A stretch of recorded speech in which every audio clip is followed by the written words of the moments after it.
عام آدمی کی پہنچ سے دور ہے اور انڈے فارمی مسلسل قیمتیں چڑھاتے جیسے جیسے سردی نزدیک آ رہی ہے، سردی کا موسم آگے بڑھ رہا ہے تو فارمی انڈے جو ہیں مزید مہنگے ہوتے جا رہے ہیں اور برائیلر مرغی کا گوشت ایک دن اگر 5 روپے کم ہوتا ہے دوسرے دن 10 روپے زائد اضافے کے ساتھ آگے بڑھ رہا ہے۔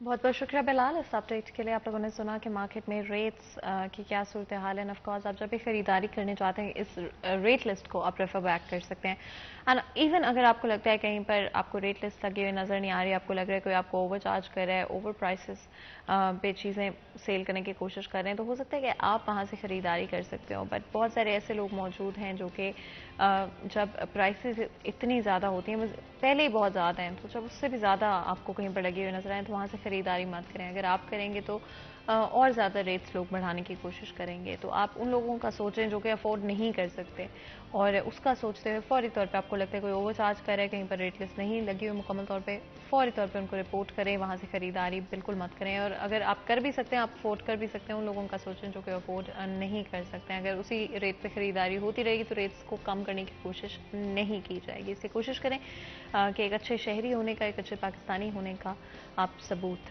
دیں۔ آگے بڑھیں گے اور آج کا ہمارا موضوع اس سیکشن میں پالیٹکس کے حوالے سے ہوگا۔ آف کورس ہم جانتے ہیں کہ پالیٹکس میں اسپیشلی اگر ہم پچھلے سال کی بات کرتے ہیں، 2022 کی بات کرتے ہیں، تو پولیٹیکلی پاکستان میں یہ سال بہت انٹرسٹنگ رہا ہے۔ ایون تو اگر ہم پچھلے کچھ ڈیکیڈز میں دیکھتے ہیں تو ہمیشہ ہی پولیٹیکلی پاکستان میں بہت ہلچل رہی ہے، لیکن شاید ہی اس سال کو کوئی اور سال کو کمپیٹ کر سکتا ہو، جس طرح کی آپ کو ڈفرینٹ چینجز نظر آئے ہیں اور موسٹلی ان ایکسپیکٹڈ چینجز رہے ہیں۔ ایون اگر ہم آج کی بات کرتے ہیں تو بھی کسی طرح کی پریڈکشنز آنے والے وقت کے لیے نہیں کی جا سکتی ہے، لیکن کوشش کریں گے کہ آج کی صورتحال پر بھی بات کریں، کہاں پر اسٹینڈ کرتے ہیں اور آگے چلتے ہوئے کس ڈائریکشن میں چیزیں جاتی ہوئی نظر آئیں گی۔ ہمارے ساتھ بہت ہی خاص مہمان موجود ہیں جو کہ آج کے ہمارے اس ڈسکشن میں ہمارا ساتھ دیں گے۔ سب سے پہلے ہمارے ساتھ حاجی اکرم انصاری صاحب موجود ہیں جو کہ former state minister textile divisional president PMLN ہیں۔ آپ کو ویلکم کرتے ہیں شو میں، بہت بہت شکریہ ہمارے لیے اور ہمارے شو کے لیے وقت نکالنے کے لیے۔ اسی کے ساتھ سید عالمدار صاحب بھی ہمارے ساتھ موجود ہیں جو کہ فارمر پریزیڈنٹ FCCI ہیں، اور اس کے ساتھ PTI لیڈر بھی۔ آپ کو ویلکم کرتے ہیں شو میں، بہت بہت شکریہ ہمارے لیے اور ہمارے شو کے لیے وقت نکالنے کے لیے۔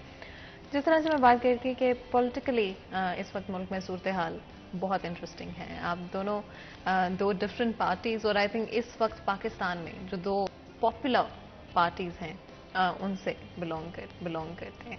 اگر ہم انصاری صاحب آپ کے ساتھ آغاز کریں اس ڈسکشن کا، کرنٹلی گورنمنٹ کی کیا پوزیشن ہے کہ اس وقت کہاں پر اسٹینڈ کرتی ہے ملک کے حالات کو دیکھتے ہوئے؟ بسم اللہ الرحمن الرحیم۔ سب سے پہلے تو میں آپ کا شکریہ ادا کرتا ہوں کہ آج آپ نے بڑے ہی اہم موضوع کے اوپر یہ بات کرنے کے لیے ہمیں مدعو کیا ہے۔ جہاں تک یہ سیاسی صورتحال کا تعلق ہے، یہ میں تقریباً کوئی 40 سال سے سیاست میں ہوں۔ اونچ نیچ میں نے بڑی دیکھی ہے، کبھی اپوزیشن میں ہوتے ہیں، کبھی کہیں ہوتے ہیں، حکومت میں ہوتے ہیں۔ 3-4 مرتبہ ہم حکومت میں بھی رہے ہیں اور اپوزیشن میں بھی 3-4 مرتبہ رہے ہیں، لیکن جو اس مرتبہ صورتحال ہوئی ہے اس میں میں سمجھتا ہوں کہ یہ کوئی 2-4 دن کی یا 2-4 مہینے کے معاملات نہیں ہیں جو چلے ہیں، یہ تقریباً کوئی 7-8 سال سے زیادہ اس میں شدت آئی ہے اس پہ۔ تو وہ جب شدت آتی ہے کسی بھی بات میں تو اس پہ نقصانات زیادہ ہوتے ہیں، فائدے کم ہوتے ہیں۔ تو یہ 2014 سے لے کے جو معاملات بنے ہیں اس وقت بھی ایک بات یقینی ہے کہ جب تک ملک کے اندر کسی بھی بات کی سٹیبلٹی نہیں ہوگی تو ملک کے حالات خراب ہوتے ہیں، وہ سیاسی ہوں، وہ کاروباری ہوں، وہ معاشی ہوں، کوئی بھی ہو، سٹیبلٹی آنی اس میں ضروری ہوتی ہے۔ لیکن یہ 2014 سے لے کے میں سمجھتا ہوں کہ اس میں سٹیبلٹی جو ہے وہ قائم نہیں رہ سکی، جس کی وجہ سے یہ معاملات چلتے رہے۔ ہماری بھی وہ 13 سے 18 تک رہی ہے، اور ہمیں بھی اس وقت 2017 کے آخر میں 18 ہمیں اتارا گیا، 8-9 مہینے کی حکومت پھر بنی ہماری، ہم وہ چلتے رہے۔ لیکن میں سمجھتا ہوں کہ حکومتیں جب سٹیبلٹی نہیں ہو تو وہ چلتی نہیں ہیں۔ اگلا الیکشن آیا تو اس الیکشن میں سمجھتا ہوں کہ خان صاحب کو اکثریت ملی، خان صاحب نے اپنی حکومت بنائی۔ 4 سال کے اندر جو کچھ ہوا اس وقت وہ جو میں نے پہلے بات کی ہے کہ 2-4 مہینوں کے اندر کوئی خرابی نہیں ہوتی، جو پرانا کیا دھرا ہوتا ہے اس کے ساتھ اثرات ہوتے ہیں، اور خاص طور پر دنیا کا جو معاملات ہوتے ہیں وہ ہر ملک کے اوپر اس کا اثر ہوتا ہے، اور وہ اثر جو ہے وہ پاکستان کے اوپر بھی ہوا۔ پاکستان کے اوپر کافی چیزیں آئیں، اب پچھلے دنوں میں آپ نے دیکھا ہوگا کہ کافی معاملات بھی بنے، معاشی طور پہ ہم بہت ویک ہوئے اور اس کو سٹیبلٹی کی ضرورت تھی، لیکن وہاں پہ ہم نے آئینی طور پر پاکستان کے اندر پہلی مرتبہ آئینی طور پر کسی وزیر اعظم کو اتارا گیا ہے، ووٹوں کے ذریعے اتارا گیا ہے۔ اس میں کوئی کچھ کہتا رہے، کوئی کچھ کہتا رہے، لیکن سامنے چیزیں ہیں کہ اتنی ووٹیں اس نے لی، اتنی ووٹ اس نے لی۔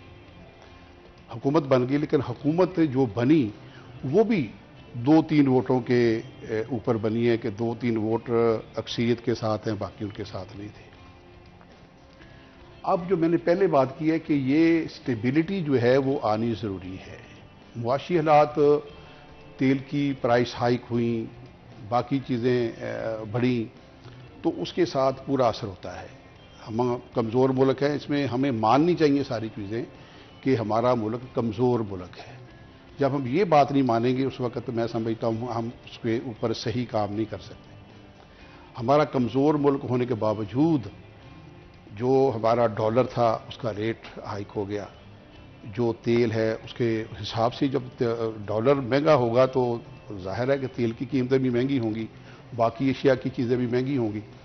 تو یہ جتنا بھی معاملہ ہے ہم نے پوری کوشش کی ہے، اس میں کافی پہلے سے فرق بھی ہے۔ اس میں ہمارے جو ممالک ہیں وہ چاہتے ہیں کہ پاکستان کی مدد کی جائے، پاکستان کی مدد ہو بھی رہی ہے۔ تو انشاءاللہ مجھے تو امید واثق ہے کہ اللہ کے فضل و کرم سے ہم جس طرف لگے ہیں اس کے تحت ہم اس میں کامیابی کر لیں گے۔ اور جہاں تک یہ باقی چیزیں یہاں پہ جو چیزیں گندم کی ہے انٹرنیشنل ریٹ ہوتا ہے، وہ تیل کا انٹرنیشنل ریٹ ہوتا ہے، وہ باقی جتنی ہماری ادھر سبزیاں ہیں، دالیں ہیں، دالیں تو ہماری باہر سے آتی ہیں، آن ٹریک ہیں اور کچھ چیزیں اس میں ہاں بالکل آن ٹریک ہے۔ اور لیکن یہ جو چیزیں پہلے آپ نے، میں ابھی آپ کے دیکھ رہا تھا کہ آپ نے یہ جو ابھی سبزیوں کے ریٹ اور دوسرے ریٹ جو ہیں، یہ میں آپ کو یعنی یقین سے کہتا ہوں، آپ منڈی کے اندر چلے جائیں، یہاں پہ اگر آپ نے لکھا ہے نا جی کہ ٹماٹر جو ہیں وہ 200 روپے ہیں، لیکن وہاں پہ کچھ 100 روپے 125 روپے ہوگا، اور 75 روپے جو ہے وہ وہاں سے اٹھا کے جس نے آگے لے کے جانا ہے اس کے ہیں۔ اچھا، بیکاز علمدار صاحب میں چاہتی ہوں آپ سے بھی ہم ڈیفینیٹلی اس بارے میں بات چیت کریں، آپ کا کیا سٹانس ہے، اور پی ٹی آئی اس وقت جس طرح سے فالوورز آپ کے بہت چارجڈ ہیں، کیا ایجنڈا ہے اور کیا ایکسپیکٹیشنز ہے گورنمنٹ سے؟ دیکھیں جی، میں پہلے تو آپ کا بہت بہت شکریہ۔ حاجی صاحب ہمارے بہت سینئر، فیصل آباد کے 40 سال سے پولیٹکس میں، انہوں نے اپنی جو بات کی اس میں ایک بات بہت واضح ہے، وہ انہوں نے کہا کہ ملک میں سٹیبلٹی ہونی چاہیے، پولیٹیکل سٹیبلٹی۔ ان کا 4 حکومتوں کا ایکسپیرینس ہے، اس کے باوجود انہوں نے خان صاحب کی گورنمنٹ گرا کے وہ سٹیبلٹی والا جو فارمولا تھا اس کو گڑبڑ کر دیا۔ اب دیکھیں، فزکس میں ایک اصول ہوتا ہے انٹروپی۔ انٹروپی یہ ہے کہ اگر آپ ایک چلتی ہوئی چیز کو ڈسٹرب کر دیں گے تو وہ جتنا مرضی آپ اس کو ٹھیک کرتے رہیں وہ دوبارہ اپنی اوریجنل حالت میں نہیں آتی۔ تو یہ انٹروپی کے لحاظ سے بھی غلط ہوا۔ ایک گورنمنٹ چل رہی تھی، اس کے بعد اس کے جو بھی رزلٹ آتے وہ سب کو ایکسیپٹ ہونے تھے۔ اچھا، پھر حاجی صاحب نے بات کی کہ وہ جو ہے ووٹوں سے اکثریت تھی۔ اب میں اس میں ایک لفظ ڈال دیتا ہوں کہ ووٹوں سے پلس نوٹوں سے اکثریت تھی۔ تو یہ 2 چیزیں ہیں جس کی وجہ سے لوگوں کو یہ چیز پسند نہیں آئی۔ دیکھیں، ایک ہوتا ہے کہ جو وہاں پہ سارے قابل عزت ہیں، جو لوگ وہاں جیت کے جاتے ہیں، لوگوں کو اس سے ایکسپیکٹیشن ہوتی ہے کہ وہ وہی بات کریں جو کہ ہمارا ان کا ویو ہے۔ جب اس کے خلاف بات ہوتی ہے وہ ڈیفینیٹلی پھر ساری ڈسٹربنس ہو جاتی ہے۔ اس کا آپ نے رزلٹ بھی دیکھ لیا کہ جیسے ہی یہ کام ہوا، یہ مارچ سے کام شروع ہوا، اس وقت آپ ڈالر کا ریٹ دیکھ لیں، آج ڈالر کا ریٹ دیکھ لیں، اور یہ کہاں تک گیا ہے وہ دیکھ لیں۔ اس کے یہ بالکل ٹھیک ہے ان کی بات کہ مہنگائی ڈالر کے ساتھ ہے، لیکن جب ہم نے ایک چلتی گاڑی کو، جس طرح اگر آپ ریس میں گھوڑا دوڑائیں، جو گھوڑا آگے ہوتا ہے اس کو کبھی بھی چابک نہیں مارتے، اگر مارے تو وہ پیچھے رہ جاتا ہے۔ تو میں سمجھتا ہوں کہ یہ جو ایک 5 سال کا آئین میں لکھا ہوا ہے کہ بھئی سائیکل ہے وہ پورا ہونا چاہیے، تو اس سے میرا خیال ہے بہتر سٹیبلٹی آ سکتی ہے۔ اور سٹیبل گورنمنٹ جو ہے وہ ڈیفینیٹلی اس کی پالیسیز، اب میں اگر تھوڑا سا کمپیریزن کر لوں، کیونکہ ایز اے منسٹر حاج صاحب نے ہمیشہ ٹیکسٹائل کی بات کی، لیکن ان کو بھی پتہ ہے کہ ہم کس حد تک کامیاب ہوتے تھے۔ ہم نے بے شمار میٹنگ حاجی صاحب سے کی، اس سے پہلے جب پیپل پارٹی تھی اس کے دور میں ہمارے جو منسٹر تھے ہم ان کے ساتھ بھی میٹنگ کرتے تھے، لیکن مسئلہ یہ ہے کہ دیکھنا چاہیے رزلٹ کیا ہے۔ رزلٹ یہ ہے کہ جب یہاں پہ پی ٹی آئی کی حکومت آئی، اس سے پہلے مجھے آج بھی یاد ہے ہم 25 مئی کو اسلام آباد میں آخری میٹنگ کر کے آئے تھے نون لیگ کے ساتھ، حاج صاحب ہمارے ساتھ گئے تھے، اور ہم نے بہت ساری ریکویسٹ کی ڈار صاحب سے، کچھ مانی گئی کچھ نہیں مانی گئی، لیکن جیسے ہی یہ حکومت آئی تو ہم نے وہی ڈیمانڈ جو ہے وہ پی ٹی آئی کے آگے رکھی کہ جی اگر آپ یہ ہماری ڈیمانڈ پوری کریں گے تو انشاءاللہ ایکسپورٹ بھی بڑھے گی، ہمارے ملک میں بے روزگاری کا بھی خاتمہ ہوگا اور فورن ریمیٹنس بھی آئیں گی۔ اس کا یہ ایک فارمولہ ہے، یہ ڈیفینیٹلی ایک بزنس مین جو ہے وہ بہتر بتا سکتا ہے کہ اس کی انڈسٹری کیسے چل سکتی ہے، کاروبار کیسے چل سکتا ہے، اس میں کوئی شک نہیں۔ حاجی صاحب کا بھی بزنس ہے، وہ بھی ٹیکسٹائل بزنس کے ساتھ ریلیٹڈ ہے، لیکن ہم نے ایکسپورٹ کا بزنس جو ہے اس ملک کی واحد جو حل ہے، میں نے ہمیشہ یہ بات کی ہے کہ جتنی ہی ضروری اس کی سرحدوں کی حفاظت ہے اتنی ہی ضروری اس کی اکانومی کی حفاظت ہے۔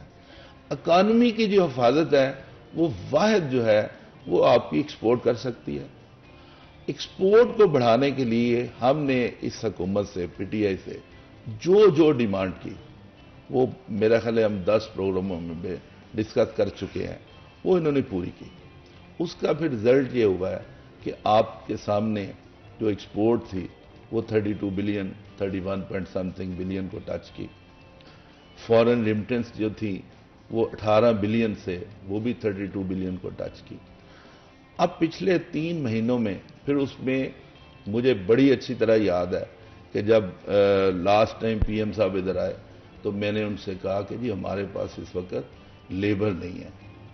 پھر ہم نے جو ٹیفٹا کا ادارہ ایک بنا ہوا ہے، پچھلی حکومت نے بھی اس پہ کام کیا، اس سے پہلے بھی کرتے رہے، تو ٹیفٹا کو پھر ہم نے بڑی ایڈ کیا، لوگوں کی ٹریننگ کے اوپر کام کیا۔ تو یہ وہ چیزیں تھیں جس سے پاکستان آگے بڑھ سکتا تھا۔ اگر یہ اس وقت ایک جو آئینی ووٹ پلس ہوا، اس کے ساتھ یہ سارے کا سارا جو ہے نا ہمارے ملک کا ڈسٹربنس ہوگا۔ اچھا، جس طرح آپ نے کہا، اس سے پہلے کہ ہم آپ کی طرف آئیں، اگر آپ کی اجازت ہو تو بریک لے لیں، بالکل چھوٹا سا بریک لیتے ہیں، کہیں مل جائے گا ہمارے ساتھ۔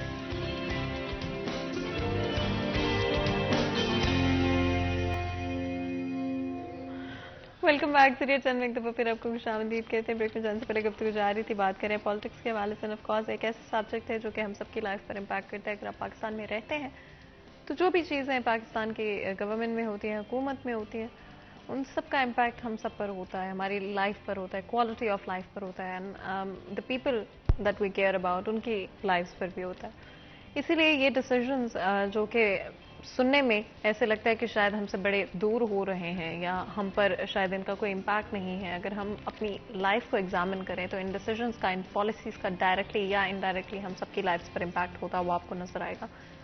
ضروری ہے کہ نہ صرف اس کی اچھی انڈرسٹینڈنگ ہو بلکہ ہر پاکستانی شہری اپنے ملک کے ہر فیصلے کا حصہ ہو، اور سب سے پہلے پرائیورٹائز کیا جائے عوام کو، سب سے پہلے پرائیورٹائز کیا جائے عوام کیا چاہتی ہے عوام کے لیے، کیا بہتر ہے عوام کے لیے، کیا آسانیاں پیدا کرے گا. انصاری صاحب، اگر اس پر ہم ایویلیویٹ کریں آج کی سچویشن کو، تو آپ دیکھیں گے کہ اکنامکلی اسپیشلی ہم اسٹرگل کر رہے ہیں ایز اے کنٹری.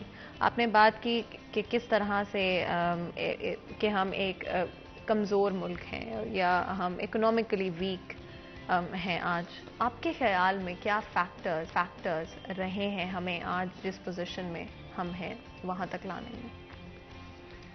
بہت شکریہ آپ کا. یہ میں سمجھتا ہوں کہ یہ جو اس سے پہلے میں ذرا جی اگر آپ کچھ کہنا چاہ رہے تھے. اس سوال کا جواب میں ضرور دوں گا آپ کو. میرا ان کے ساتھ بڑا، شاہ صاحب کے ساتھ عزت احترام کا رشتہ ہے. یہ ابھی 2-4 مہینے پہلے گئے ہیں پی ٹی آئی میں. پہلے تو ہم اکٹھے ہی تھے سارے. لیکن میں جو سمجھتا ہوں کہ یہ جو انہوں نے باتیں کی ہیں میں ان کو پوری کو اون کرتا ہوں. اچھا. جو کاروباری چیزیں ہیں، جو ایکسپورٹ ہے، میں بھی یہ آج کے چینل کے ذریعے میں بھی آج اسحاق ڈار صاحب سے یہ مطالبہ کرتا ہوں کہ ان کے معاملات کو حل کیا جائے. تو آپ اگری کرتے ہیں کہ میں کہتا ہوں ٹیکسٹائل کے لیے دیکھو جو ان کے مسئلے ہیں وہ ضرور حل ہونے چاہیے.